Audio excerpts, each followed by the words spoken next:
Welcome back to the Basic LGBTQ Affirming Information for Therapists. This is part 2 in the series, presented by the Center on Colfax, and as last time, it's facilitated by myself, Alexis Chavez.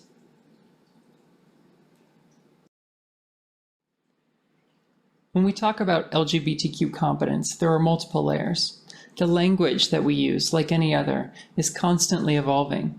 It takes self-directed learning and an attitude to improve oneself to stay on top of things.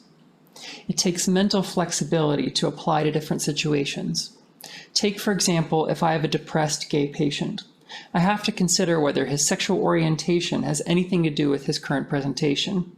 I neither want to over-rely on this fact that I have, neither do I want to completely ignore something that might be an important part of his life. First, let's talk about the contexts of social stigma.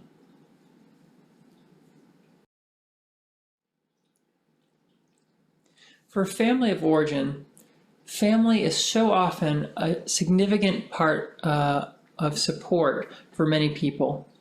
They've known their family oftentimes for their entire lives, and so it's a bit of a fallback, and for many people, it's a certainty that if everything else fails, at least they still have their family.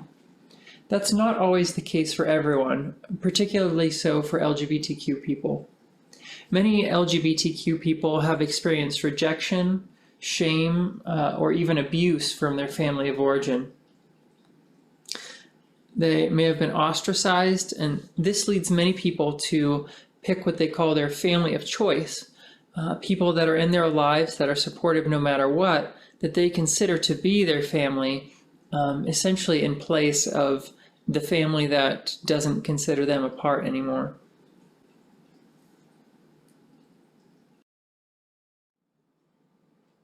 In intimate relationships, LGBTQ people experience abuse and victimization at higher rates than their heterosexual and cisgender peers. However, it is important to point out that most LGBTQ people in relationships do not experience this, so we should not assume that there are inherently going to be problems in an LGBTQ relationship. When we talk about employment, many people are discriminated against because of their sexual orientation or their gender identity. Less than half of the states currently have created laws that explicitly prohibit discrimination based on these characteristics. The recent Supreme Court ruling preventing employment discrimination based on sexual orientation or gender identity has effects that have yet to be understood. There are certainly movements across the country to make this kind of discrimination prohibited in all of its forms, not just employment, but we're not there yet.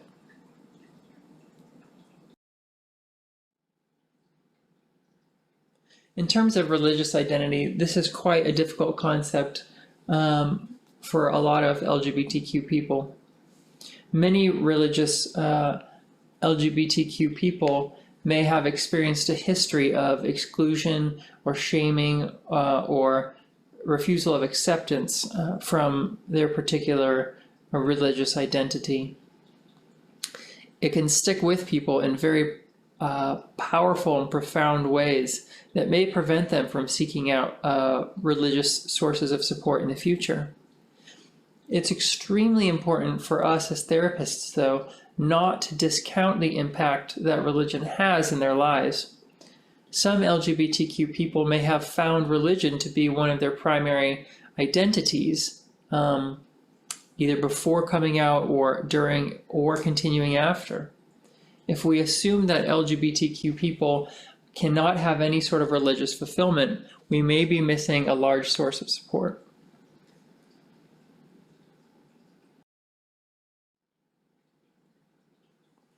Legislation is another place where LGBTQ people may experience obstacles.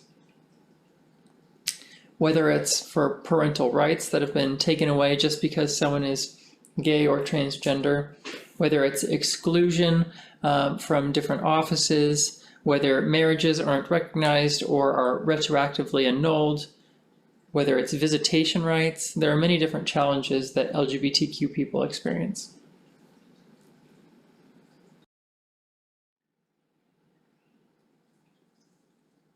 In healthcare, LGBTQ people may experience verbal abuse, refusal of service, or harassment by providers. They may have their claims rejected.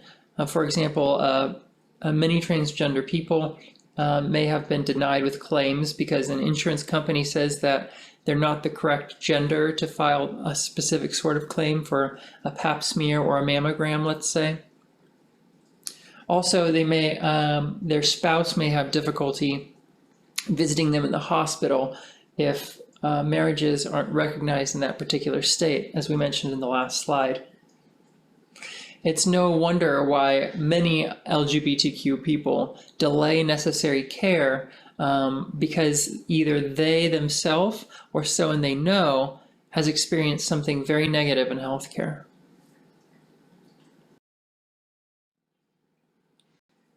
In housing, LGBTQ people are more likely to experience loan denials, evictions, application rejections.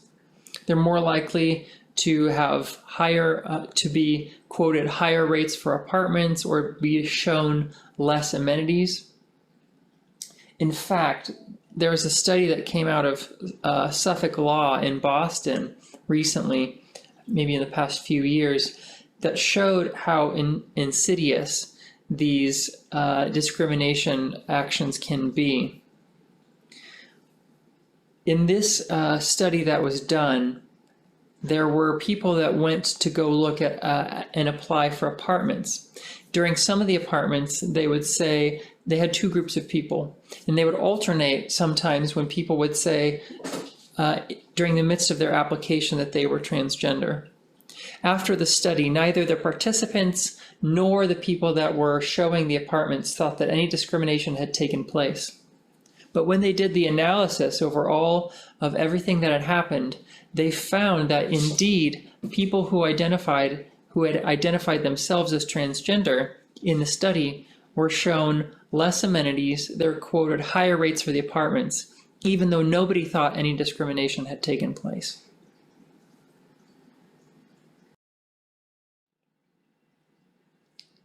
In the criminal justice system as well, LGBTQ people have experienced longer sentencing, their higher criminalization of various actions.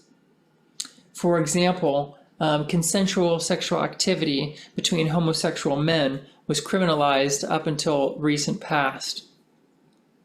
These are just some of the few barriers that LGBTQ people might experience. In addition, once they're in the criminal justice system, transgender people may be housed in accommodations that are not consistent with their gender identity. In this next section, we'll talk about how homophobia and transphobia hurts everyone, not just people on the LGBTQ spectrum.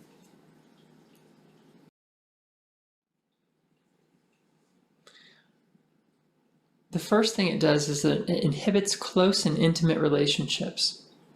You might think of if two men are experiencing emotional closeness, many times in our society that's frowned upon, or they might get made fun of and called gay or slurs against that. It shouldn't be prohibited for anybody to have close relationships without worrying how they're going to be perceived, because loving is a natural expression of human existence.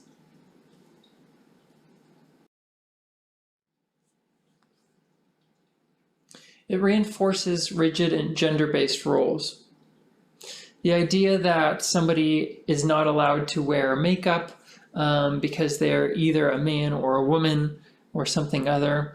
The idea that people have to do specific things to prove themselves as a man or to prove themselves as a woman really just inhibits any of us from being our full potential as people.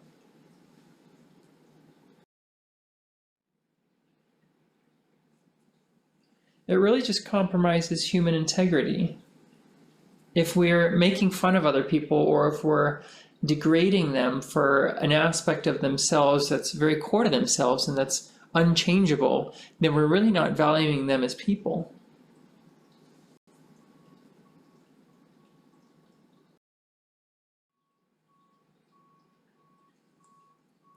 it really reinforces the pressure to be quote unquote normal, or the idea that you have to do certain things if you want to be accepted as a member of society. It really standardizes or waters down to some degree what everyone is supposed to be, and that the idea that everyone is supposed to be exactly the same.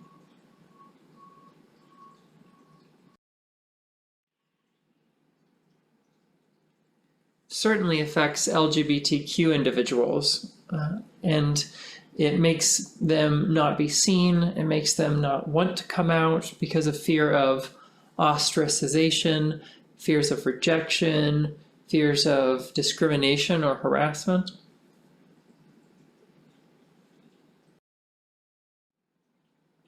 Homophobia and transphobia increases stress on members of a family unit. If the parents are having a difficult time supporting their children, it's going to increase stress on everyone in the household. As we mentioned earlier, families can be so integral to many people's lives that any increased unrest in the family can have very far-reaching impact.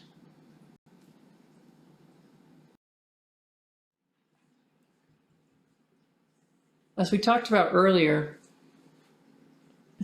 aside from standardizing everyone and normalizing everyone to be the same, it really inhibits the appreciation of diversity. We shouldn't work to stamp out any differences that each one of us has, but rather we should celebrate it. We should understand that each one of us is a unique person and we all bring something different to the table, and that can all help us grow in ourselves more.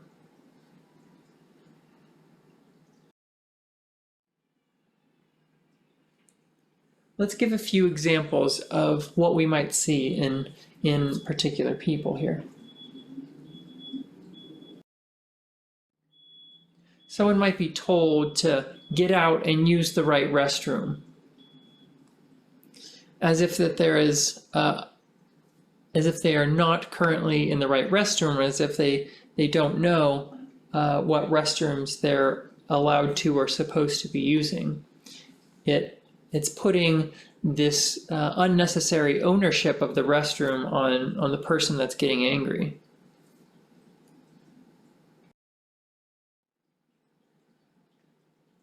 Tell me about your husband. If you think about a woman being asked this question, tell me about your husband, it could be very invalidating to somebody who doesn't have a husband, who either has a wife or perhaps enjoys having a single life. That there's this expectation that perhaps value only comes from being wed.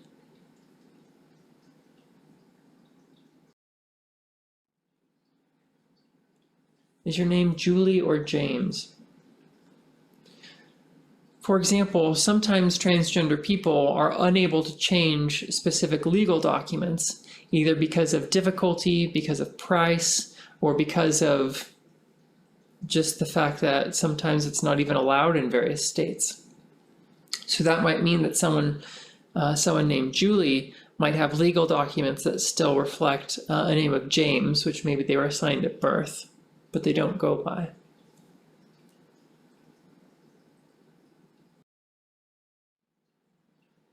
What are some of the ways that you could respond in the future if you overheard some of these things being said? Perhaps think back to the few specific examples that we gave, or even some of the more general examples that we gave before that, and think about how you might be able to stop some of these rigid stereotypes or some of these negative effects that are happening, and you could be an agent of change.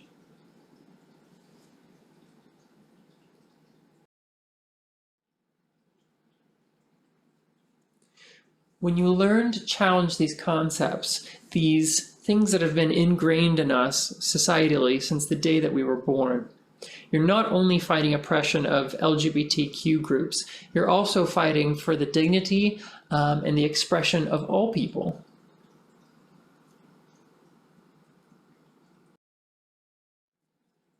Next, we'll talk about how to assess professional best practices. One good place to start on this is your own national professional organization, whether that's the American Psychiatric Association, the American Psychological Association, the National Association of Social Workers, or another organization.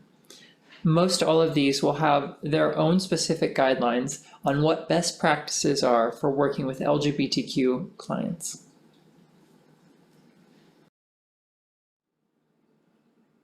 As therapists, we work to understand the client's worldview, how they perceive things, and what their point of view is, how they understand everything. And the reason that I state what's probably overly obvious in this respect is because when we're working with LGBTQ individuals, what sometimes happens is that they might have a different point of view on something than we have. And it's not up to us to project our own feelings or to put our own advice and dump that on the other person, because they might have experiences that are very, very different than our own, or very different than ones that we've been exposed to before. And so understanding the worldview from their perspective might be somewhat of a challenge for some of us.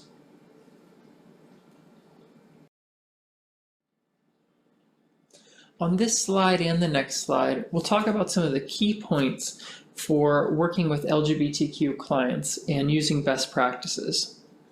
This is not necessarily an all-inclusive list. I would encourage all of you to not only review these and take these to heart, but also think about more how you can take it even a step further. So the first point is that counselors adopt a non-pathological view of LGBTQ clients.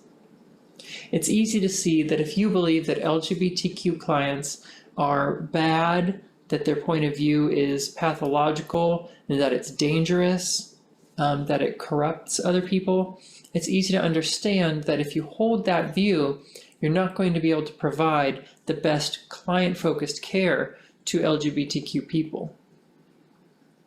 So if you plan on working with people, it may mean challenging some of your own notions that you've held for a very long time. And this can be something that's very difficult to do, but it's certainly very possible. Secondly, it's important that counselors are familiar with how LGBTQ people have been oppressed psychologically, spiritually, societally, and through many other facets. We've discussed earlier some of the effects that oppression and discrimination has had on LGBTQ people. We also discussed some more of the history and some more aspects of this in part 1 of the training. But it's critically important because if you don't understand some of these historical, long-standing implications of what this oppression and discrimination has caused, then you can't fully understand how an LGBTQ person might be responding to a situation at hand. Something that, for example, might seem much smaller to us, or might seem like we don't really understand why it's such a big deal to this person, might have a lot of history behind it, either from the individual themselves, from someone they know, or from things that they've read about. We talked earlier about healthcare, how LGBTQ people are more than 50% likely to delay necessary care. And that's if either they themselves, or even just if they're aware of people that have been harassed or discriminated against by providers. Secondly, if we start to frame the wording of how we talk about LGBTQ people, if we're not careful with the language we use, it might be really offensive to LGBTQ people. And we might think to ourselves, well, it's just a slip up, it's just a word, how does that matter so much? But to people that have had words weaponized against them for such a long period of time, it can mean quite a bit. The third piece is that counselors provide a safe space that allows for the exploration of sexuality and gender identity. And this doesn't simply mean that we encourage people to have a sexual orientation or a particular gender identity. This doesn't mean that we encourage folks to come in and they say, well, I'm not sure if I'm gay, I'm not sure if I'm transgender, and we say, yes, you are, you just need to come out. That's not what this means. Providing a safe space for exploration means that the client gets to decide who they are. And we work with them and we step along with them in this process and allow them to feel whatever feelings they might be having about it. And we allow them to figure it out on their own time. We allow them to tell who they want to on their own time. And that's not for us to decide. And ultimately, maybe they end up in the same space that they started in, but hopefully, regardless of what happens, they have a better understanding of why they're making the choices that they are.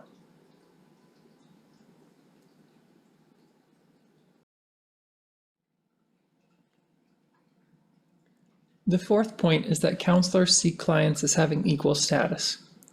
If you truly believe that it is better to be heterosexual and cisgender, this is going to create a barrier to working with LGBTQ clients. People should be celebrated and accepted no matter their sexual orientation and no matter their gender identity. The fifth point is that counselors have specific knowledge of current and historical issues affecting LGBTQ clients. If you are a therapist, you have to understand the gatekeeping role that mental health providers have played for LGBTQ people, especially transgender clients. You have to understand the history in DSM about how any differences in sexual orientation or gender identity were seen as inherently pathological. They could be used as evidence that someone was mentally unfit to be a mental health provider or be able to run for public office. Therapists were not bystanders in this process. Rather, they were an active and driving force. Counselors today have to understand these historical issues. In terms of current issues, it's critically important to understand how the legal implications play out in your community. Because of the recent Supreme Court ruling, someone cannot be fired simply because of their sexual orientation or gender identity. But it's important to know whether that's happening anyway in your community. What are the prevailing attitudes in your community? Even if you are a welcoming and accepting therapist, if that's not mirrored in your community, it's going to make it that much more difficult for the client to find sources of support in that area. Lastly, it's important that counselors act as a positive role model for their own identity. Whether the counselor holds some of the same identities or not, it's important that they don't play into some of the same stereotypes the client may have experienced before. It's important we don't frame things as us or them. Rather, we can appreciate that we are struggling to make sense of ourselves and to be accepted. The reason it is so critical to be this positive role model is that because for some clients, they may not have had a lot of positive role models in their life that they can see themselves in.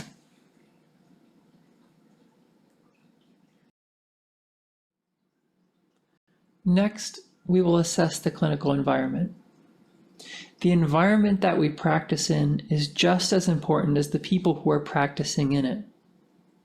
We can take a look at the environment to ensure that LGBTQ people that enter the space immediately feel supported and included.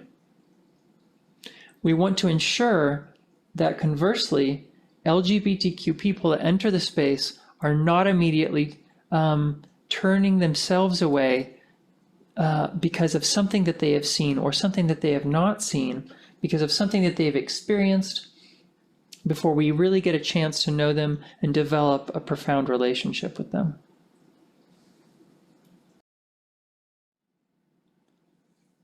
Some things to consider about the environment that you're bringing the patients into. Number one, have you reviewed your client forms? Are they inclusive of sexuality or gender identity? For example, if you ask someone to fill a form and they either have to check male or female, those are very binary options, and it's not being inclusive of anyone outside of the gender binary. Another example you could think of that is a bit more historical: before marriage equality was present, to ask if someone was married on a particular form would be discriminatory towards LGBTQ individuals who had a lasting partnership that was not able to be legally recognized.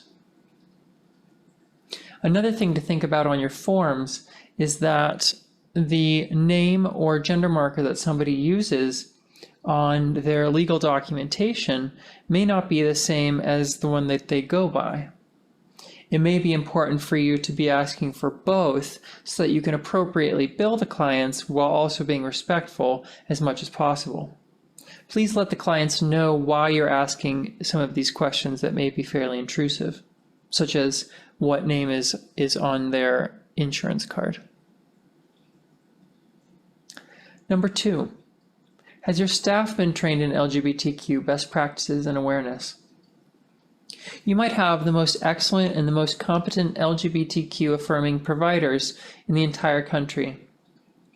But if your front desk staff that checks the patient in is less competent, or if they are have not had the same amount of training, then it's not really going to be beneficial, because a potential client might walk out before they've even seen the provider, just because of the interaction they have with the front desk staff. Another thing to think about is perhaps the front desk staff is excellent. Perhaps the patient has, or the client has, a different prescriber and a different therapist within the same clinic. Or maybe you refer them to a different provider. Maybe you work in a multidisciplinary clinic. Are all people in the clinic trained in LGBTQ competence? Because one particularly negative interaction could make somebody feel like it's better worth their while going somewhere where they know they'll be affirmed and they know they won't have to experience discrimination. Thirdly, is your website visibly welcoming to LGBTQ people? It's not enough just to say that you're okay with anyone that walks in the door that's LGBTQ, or that you'll be tolerant of them. It's important to know that they are accepted, celebrated, and included, and your website should reflect this. 4, do you publicly advocate for LGBTQ rights? Are you willing to stand up and say that all people deserve equal treatment and all people should be treated with compassion and respect, no matter their sexual orientation or gender identity? Some of these things can be really important when you're trying to make a very convincing argument that you are LGBTQ competent, and that yourself in private practice or that yourself in an organization are really welcoming LGBTQ people.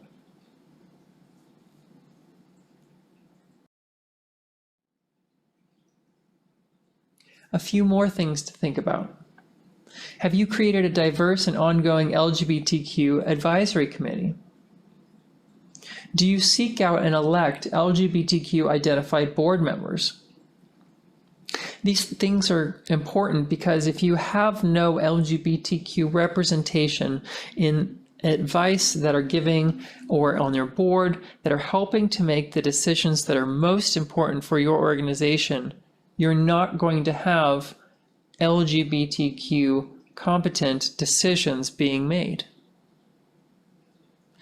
Furthermore, specifically LGBTQ identified board members is helpful so that people can see themselves in the organization, so they understand that they are a part of that organization. Third, do you keep your board informed of best practices related to LGBTQ affirming therapy? This can help them make the best decisions for LGBTQ clients. And 4, do you market and advertise directly to LGBTQ people? This goes hand in hand with what we were talking about the website last slide. It's important that LGBT people feel included and represented and see themselves in the website, in the marketing materials, in the pamphlets that you hand out. It's important that they see themselves represented in the kinds of magazines that you might have in your office. It's important that they see themselves represented in pictures that might be hanging up on the walls or different artwork.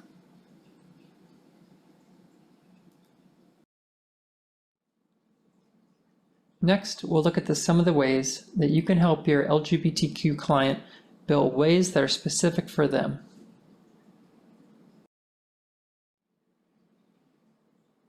Socializing. Unlike what may have been the case 50 years ago, there are many more opportunities to socialize for many LGBTQ identified people today. Whether these are support groups, whether these are bars or activities, meetup groups, or even the internet. There are many different ways for people to connect with other LGBTQ identified people.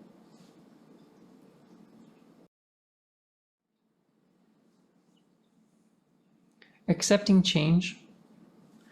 Oftentimes, things may not go exactly how is anticipated in an LGBTQ person's life. Their family might not be accepting. They may have had a tumultuous relationship that didn't end up how they anticipated.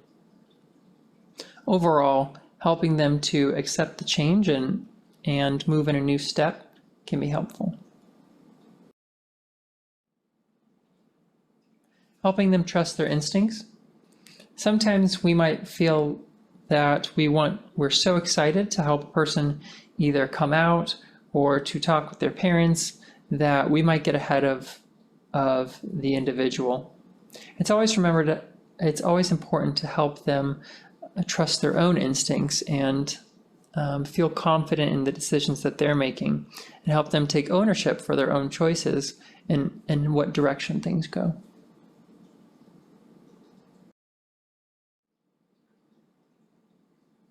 Meditating or journaling, much like any non-LGBTQ people, meditation or journaling can be very helpful as a calming mechanism.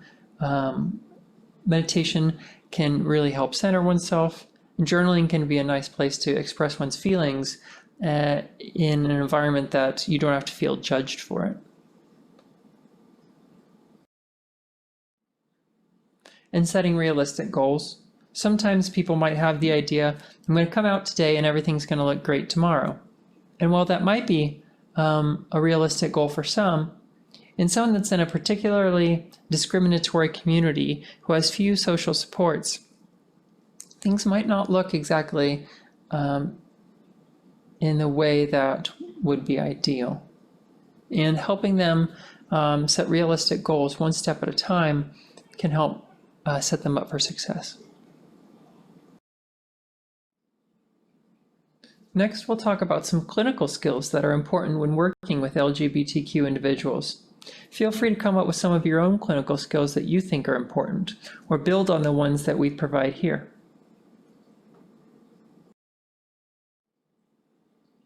We already touched a bit on the intake paperwork, the various options that one might use, not to limit oneself to strictly binary options, for example, in gender markers. Utilize additional options such as another rather than other to prevent othering people. Fill in the blank options can also help. If you feel that your own forms are too restrictive, but you don't necessarily have the power to change the forms right away, perhaps because you work in a larger system, consider adding an additional cover sheet to the forms that is the first thing that clients might see that they can fill out before filling out the rest of the paperwork. When referring to the client and with speaking with other providers, with other people in your organization, always ensure to use the client's identifying pronouns consistently, the ones that the client tells you that they use. And if somebody else in the room is using the pronouns incorrectly, gently remind them what pronouns the client does use.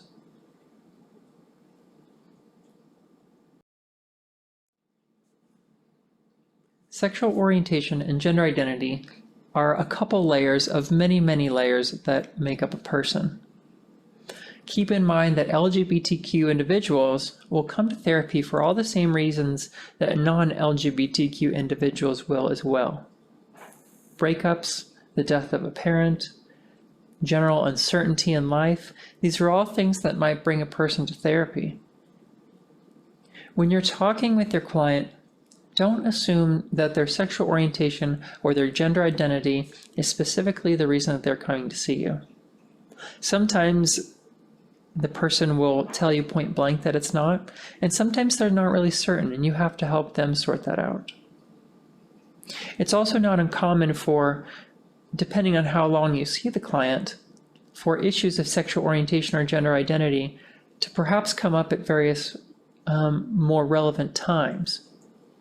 If they're in a relationship or they're having relationship struggles, there might be some extra complications that being, for example, a gay person they might experience.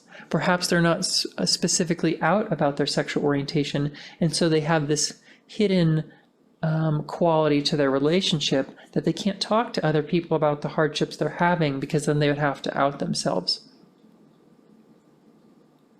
Certainly, sometimes issues can come and go. I remember one patient who came to me saying that they wanted to discuss their sexual orientation or gender identity at first. About 6 months into seeing this patient, it seemed that had moved into the background, and they realized that what they really wanted to work on were issues related to their mother. 6 months after that, after they felt that they had gained some closure with these issues relating to their mother, they felt much more confident to come back and address these issues of sexual orientation and gender identity. Ultimately, it resolved in a very positive way, and it's through supporting the individual and letting them guide the conversation where they are and trying to help them determine what is the main focus that they would like to hone in on in order to get the most out of the therapy.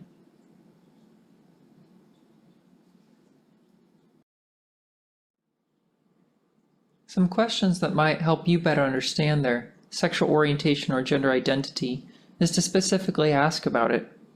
Asking about it helps them understand that you're not trying to hide it or not trying to make them hide it from you, that you're open to talking about it and they can feel free to talk about it in whatever manner is best for them.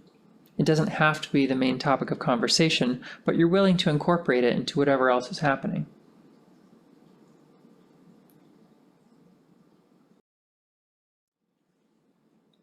There are also specific multicultural considerations.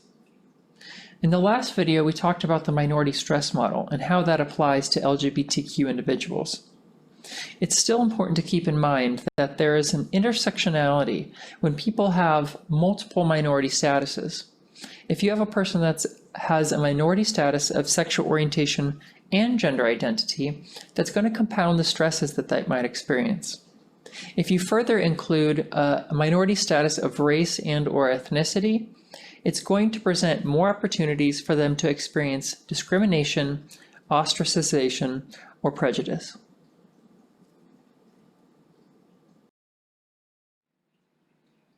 Therapists have a wide ability to determine what they are competent in.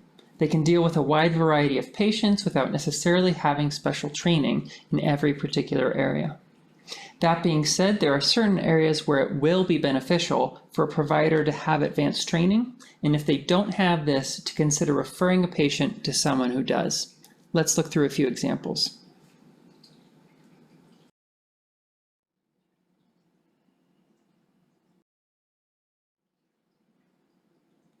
There are some developmental considerations that may require some specialized training. As you may already be aware, there's more specialized training if you're working with younger children or adolescents or older adults. In the area of specifically LGBTQ, we might talk about specialization within specific types of relational orientation, sexuality, or identity. That's not to say that any individual with any of these identities has to go to a specialist provider.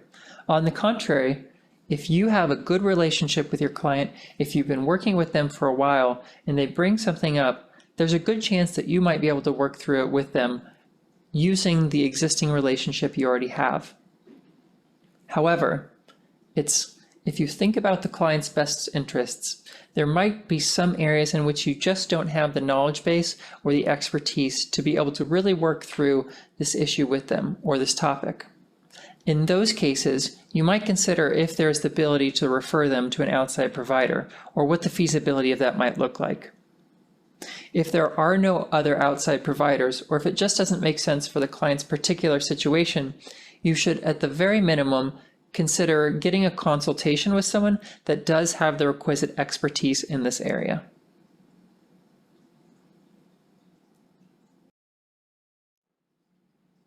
Informed consent is another area in which clinical expertise and additional training may be necessary, especially when we're talking about transgender individuals. If we're talking about writing, for example, a letter of support for a trans individual who is looking to have surgery, it's important for us to understand what is informed consent and how is informed consent derived from standards of care, such as from the WPATH principles. Informed consent does not only require that the patient understand and be able to recite the potential immediate or long-term risks. It also requires that they have a certain level of understanding of those. Discussing with the client what their expectations are, how realistic expectations are, and what are some potential risks that might happen, and how would they deal with some of these. These could all be important things to think about when we're dealing with informed consent.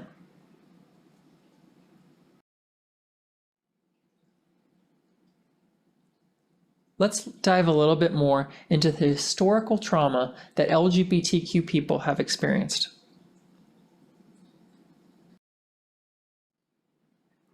As we mentioned earlier, it's important to keep in mind the unique role that mental health has played in the pathologization of LGBTQ individuals.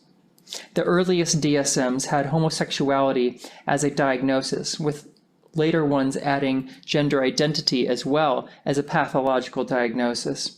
This was weaponized against LGBTQ individuals and prevented them from being able to live their fullest lives in society. It's essential to have a foundational understanding of this historical trauma and how our roles as therapists may play into that or may reenact some of these historical relationships.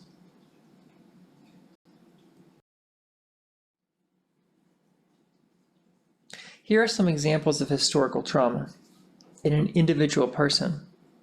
They may have been the recipient of sexual orientation change efforts. They may have originated in a country where homosexual behavior is punishable by death or torture. They may have been disowned or rejected by their parents, spouses, community, faith organization. Or they may have had their parental rights terminated or had their children held essentially legally hostage from them. That is, that they're not allowed to see them until they change either their sexual orientation or their gender identity.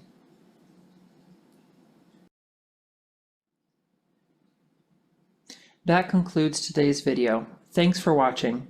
If you'd like to learn more, go to the Center on Colfax's website at www.lgbtqcolorado.org.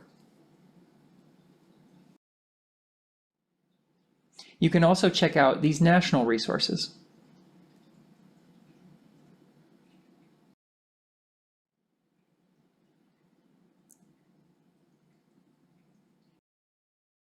And a special thank you to everyone who made this possible.